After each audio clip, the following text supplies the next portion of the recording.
Alright, let's discuss the findings after the stain. So we see quite a bit of glue around the edges here, which I expected. I thought it did okay knocking it down with this super fine sanding pad, but obviously not, because I couldn't see it. I did not go over this with water, like I said in a previous video, because I didn't want to raise the grain that much. So I have all of this to fix up. This is a big spot of glue right here that I could not see at all. I had no idea that existed. I kind of expected for this book joins to have a line, which I can deal with that. So we can continue to follow this around.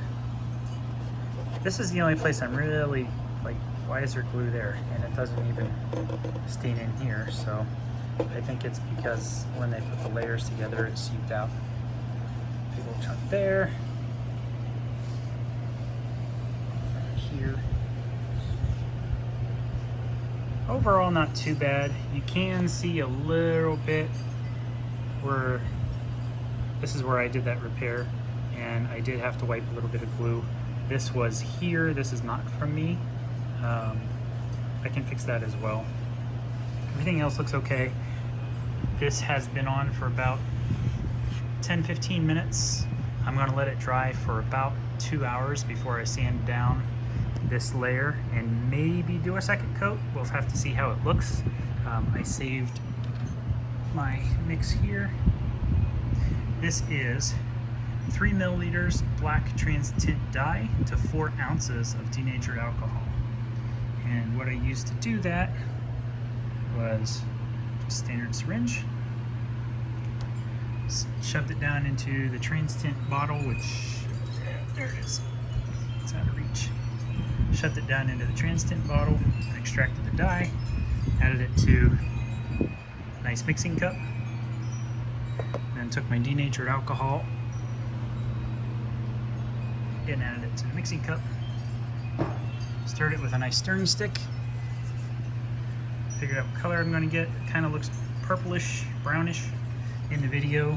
It is getting ready to storm, so our light's a little screwy right now, and there's no light out here on this back porch where I'm at. Our wind chimes are going crazy. You can see the box sitting there.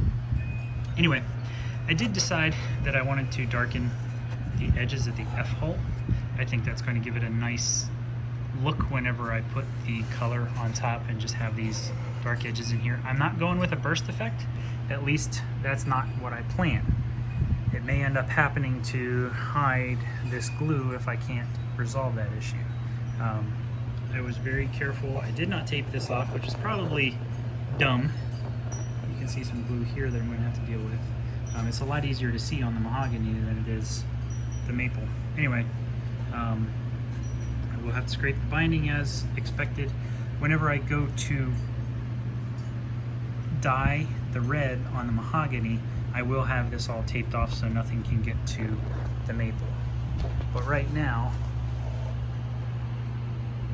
just, oh my goodness. Seeing that pattern as it is with just one little, sorry, I lost my words there for a minute. This is just so mesmerizing. With just one tiny little coat of the black to pull that flame out, oh, this thing is going to look pretty. Now I think with my next guitar I may use some unicorn spit. I found some locally at an Ace Hardware and I kind of want to give that a try. I'm doing the TransTint on this guitar because I read that was very similar to the color tone dyes that are used by where I got this kit from. So stay tuned for the sanding time lapse and we will continue later on.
time for a second coat of green.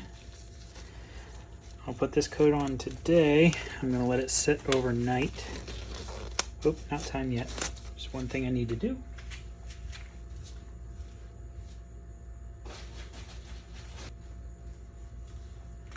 I take some 4-aught steel wool and just quickly give it a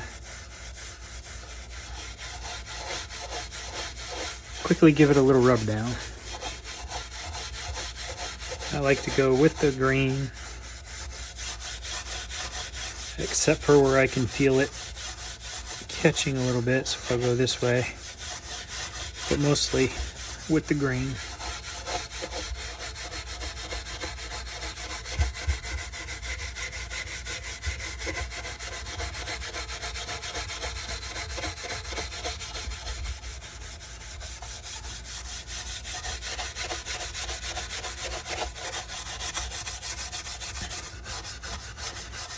I do have a mistake right here. You can kind of see it where I didn't smooth it out enough before the stain. I thought I hit this place, but I apparently missed it. That's okay.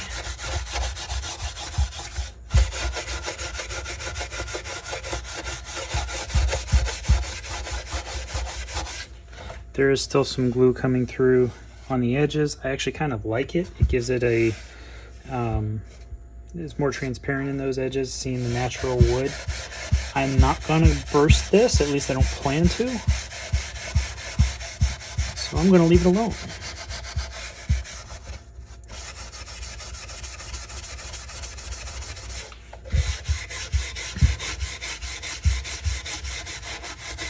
Oops. Not paying attention to what I'm doing here. With the green. There we go.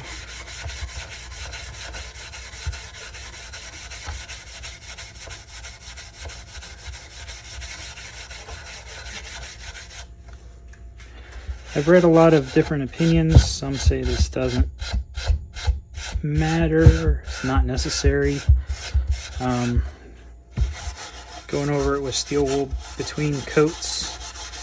But having built many wood projects and refinished tables and all that, it's just something I prefer to do. Knock down anything that may be an issue.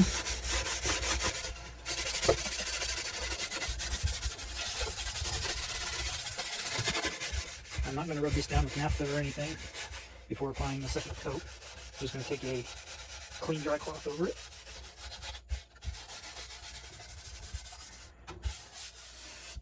Go for any issues. We've got some right here, right here,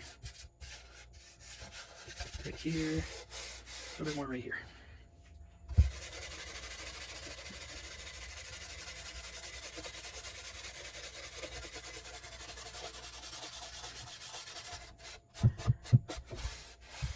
Much better.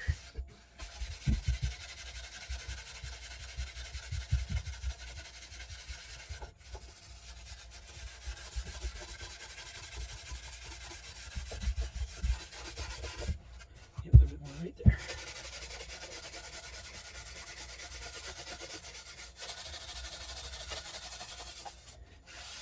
All right, clean this mess up. We are now ready for another coat.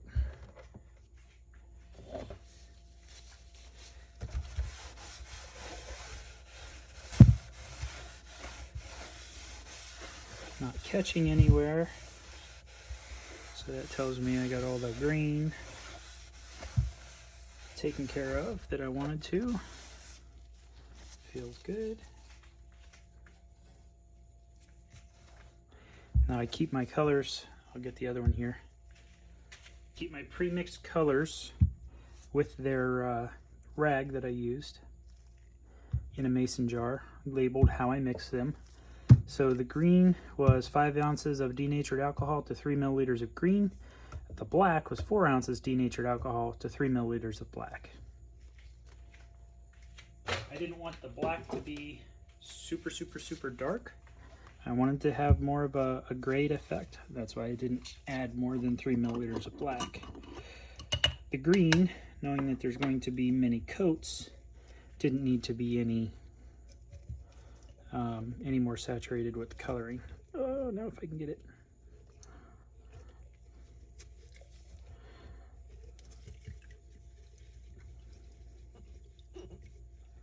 Not great. All right, give this a quick wet down.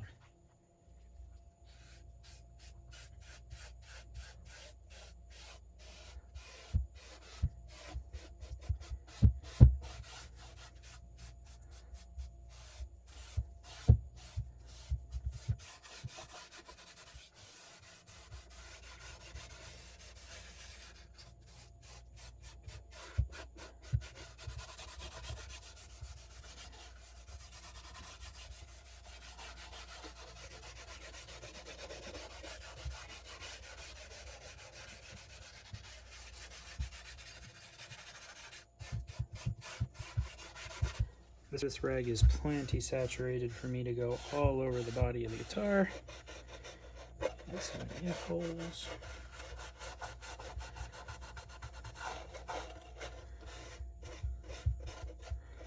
I do have a little mistake through the veneer here. I'm okay with that. I have a plan for it. I may just leave it. It gives it character. This is my personal guitar. I'm not building it for anybody. So I think it gives it kind of a little bit of wear character.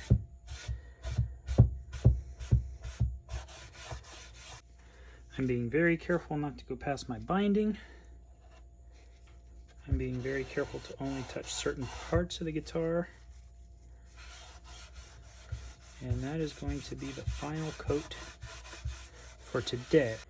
Tomorrow I'll come out and do another steel wool treatment.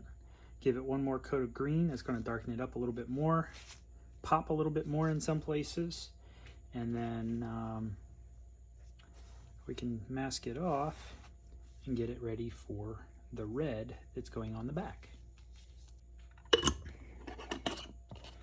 Green is not my favorite color. It's a close second to blue and some purples, but it is a color that I don't have a lot of things in. I don't have a lot of green shirts. I've never,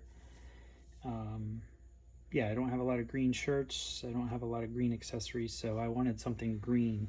And I think the green with a beautiful cherry red side and back is going to look fantastic. So we'll let this dry overnight. Not going to touch it, not going to have any fans or anything running. I just want it to naturally evaporate in the garage. I've already sealed up my jar with the rag, so I'll put this stuff away and we'll check on it tomorrow.